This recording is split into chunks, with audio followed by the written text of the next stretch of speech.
ሰላም ጤና ይስጥልኝ የዶክተር ዮናስ ቤተሰቦች እንደምን አላችሁ? ዛሬም እንደተለመደው በአንድ ጠቃሚና አስተማሪ ሐሳብ ተገናኘን።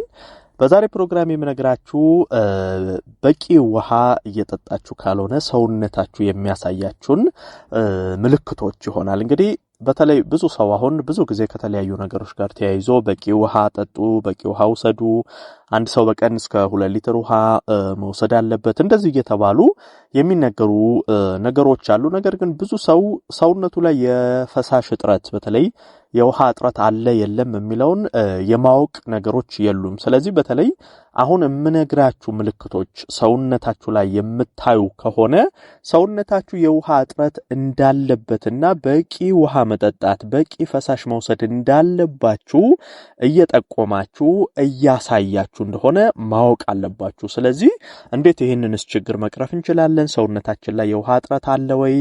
አንድ ሰው በቀን ምን ያህል ውሃ መውሰድ አለበት? በአጠቃላይ ከዚህ ከውሃ ጋር ተያይዞ እስቲ ማወቅ ያለባችሁን መሰረታዊ ሐሳቦች ነግራችኋለሁ ማለት ነው። አብራችሁን ቆዩ። ለቻናሌ አዲስ ከሆናችሁ ሰብስክራይብ በማድረግ ቤተሰብ ሁኑ። ይሄን መረጃም ላይክ ሼር ያርጋችሁ ደግሞ ሌሎችም ጋር ደርሶ እንዲማሩበት እንድታደርጉ በክብር እየጠየቅኩ በቀጥታ ወደ ሐሳባችን እንግባ። በመጀመሪያ ሰውነት የውሃ እጥረት በተለይ ሲኖረው በቂ ውሃ እየጠጣችሁ ካልሆነ የሚያሳየው መጀመሪያ ከላይ ከቆዳችሁ ጀምሮ የሚያሳየው ምልክት ነው። በተለይ ቆዳ ላይ የውሃ እጥረት እንዳለ በግላጭ የሚያሳዩ ለምሳሌ የቆዳ መድረቅ፣ ብጉር በተደጋጋሚ ማስቸገር፣ ይሄ ቆዳ ላይ በተለይ የሚታዩ ቀላል ግልጽ ምልክቶች አሉ። ቆዳችሁን ስትመለከቱት በጣም የሚደርቅ ከሆነ ይሄ ወዙን እያጣ የሚሄድ ከሆነ ቆዳ በተፈጥሮ የራሱ የሆነ ወዝ አለው፣ ልስላሴ ያለው፣ ጥንካሬ ያለው ጤናማ ቆዳ መለያዮች አሉት። ነገር ግን ከዕለት ዕለት በተለይ ቆዳችሁ በጣም ነጭ የሆነ ድርቅ እያለ የምትቸገሩ ከሆነ እንደዚህ አይነት ከድርቀት ጋር ተያይዞ ችግር ካለ ቆዳችሁ ላይ የውሃ እጥረት ይሆናል። በቀን ውስጥ ምን ያህል ውሃ እጠጣለሁ ብላችሁ ራሳችሁን ማየት አለባችሁ። ድርቀት ብቻ ሳይሆን በቆዳ ላይ የሚመጡ እንደ ቡግር ያሉ፣ ሽፍታ ያሉ እንደዚህ አይነት ችግሮች አንደኛው መነሻው የውሃ እጥረት ነው። ምክንያቱም በቂ ፈሳሽ የማትወስዱ ከሆነ በላብ በተለያዩ መንገዶች ከቆዳችሁ መወገድ የነበረባቸው ቆሻሾች እዛው ቆዳችሁ ላይ የተለጠፈ ስለሚቀር እነዛ በቀላሉ ባክቴሪያ ይፈጥራሉ። በቆዳችሁ ላይ ቡግር፣ ሽፍታና መሰል ይሄ የቆዳ ችግሮችን ያመጣል። ስለዚህ አንደኛ የውሃ እጥረት ሲኖር ከቆዳ ጋር የተያያዙ ችግሮች ይኖራሉ ማለት ነው። ሌላኛው ደግሞ የውሃ እጥረት እንዳለባችሁ ጠቋሚ ለምሳሌ መጥፎ የአፍ ጠረን፣ እዚህ አፋችሁ ከንፈራችሁ አካባቢ የሚፈጠሩ የከንፈር ድርቀት፣ መላላጥ እንደዚህ አይነት ነገሮች ናቸው። በተለይ የውሃ እጥረት ሲኖር መጥፎ የአፍ ጠረን በከፍተኛ ሁኔታ ይከሰታል። ምክንያቱም የምራቅ እጥረት ይከሰታል። ተያይዞ አፋችሁ ድርቅ ስለሚል በቂ ፈሳሽ በቂ ምራቅ አፋችሁ ስር ስለማይኖር ይሄ በአፋችሁ ስር የሚፈጠረው ድርቀት በራሱ መጥፎ ባክቴሪያ ውስጥ በአፋችሁ ስር ያሉ ይሄ ለመጥፎ ጠረን የሚያጋልጡ ባክቴሪያዎች በጣም እየጨመሩ ይሄዳሉ። ይሄ ለመጥፎ የአፍ ጠረን ያጋልጣቸዋል። እሱ ብቻ ሳይሆን ከውሃ እጥረት የመጣ ከሆነ ከንፈራችሁም ድርቅርቅ የማለት የመላላጥ የመሰነጣጠቅ ባህሪን ያሳያል። አሁን እንደ ኖርማል ለስላሳ ጤናማ ከንፈር አይሆንም። ይሄ ከንፈራችሁ አካባቢ ያሉ ቆዳዎች በጣም የመላላጥ የመድረቅ እንደዚህ አይነት ነገሮች ይኖራሉ ማለት ነው። ስለዚህ ይሄ አፍ አካባቢያችሁ ስትመለከቱ መጥፎ የአፍ ጠረን፣ የአፍ መድረቅ፣ መላላጥ፣ ይሄ ከንፈር መቁሰል እንዲህ አይነት ነገሮች ካሉ የውሃ እጥረት እንዳለ ሰውነታችሁ እየጠቆማችሁ እንደሆነ ማወቅ አለባችሁ።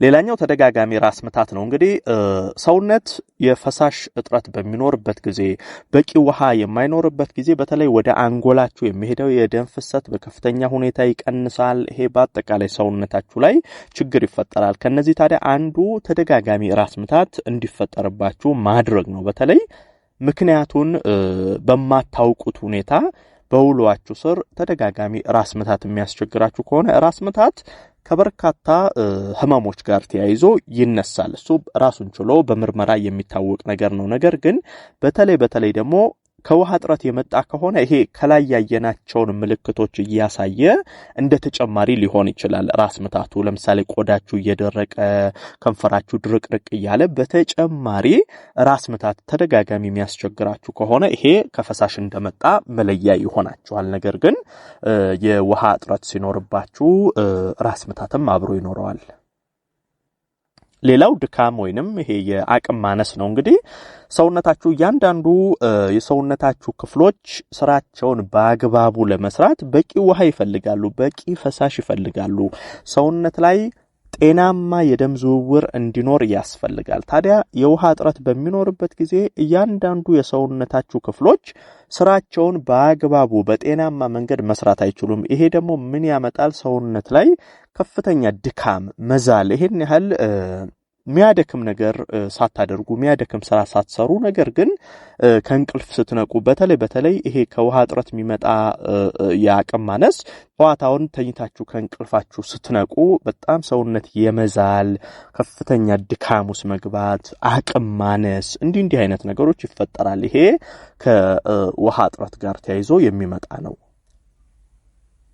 ሌላው የሆድ ድርቀት ነው። እንግዲህ እንዳልኳችሁ የውሃ እጥረት ሲኖር እያንዳንዱ የሰውነት ክፍሎቻችሁ ላይ ስራቸው ይስተጓጎላል። ከነዚህ አንዱ ምንድነው? አንጀታችሁ፣ ሆድቃችሁ ነው። አንጀት እየደረቀ ይሄዳል። በኋላ ላይ በተለይ ይሄ አንጀታችን ውስጥ ያሉ ለምግብ መፈጨት ስርዓት አስፈላጊ የሆኑ ባክቴሪያዎች አሉ። እነዛ ባክቴሪያዎች በውሃ እጥረት ሰውነታችሁ ላይ ውሃ እጥረት ሲኖር እየቀነሱ ይሄዳሉ። በዛ ጊዜ ይሄ የምግብ መፈጨት ስርዓታችሁም የተዛባ ይሆናል። ከፍተኛ የሆድ ድርቀትም እንዲያስቸግራችሁ ያደርጋል። በነገራችን ላይ የሆድ ድርቀት ያለባችሁ ሰዎች ውሃ በደንብ መጠጣት፣ ፈሳሽ በደንብ መውሰድ መቻል አለባቸው። አንደኛው ለሆድ ድርቀት የሚያጋልጥ ይሄ የውሃ እጥረት እንደሆነም መታወቅ መቻል አለበት። ስለዚህ አንጀታችሁን ለማለስለስ፣ የምግብ መፈጨት ስርዓታችሁን ለማቀላጠፍ፣ በአጠቃላይ ከዚህ ከሆድ ዕቃ ከአንጀት ጤና ጋር ተያይዞ ውሃ አስፈላጊ ነገር ስለሆነ ለሆድ ድርቀትም እንዳትጋለጡ ውሃ መውሰድ አለባችሁ። ነገር ግን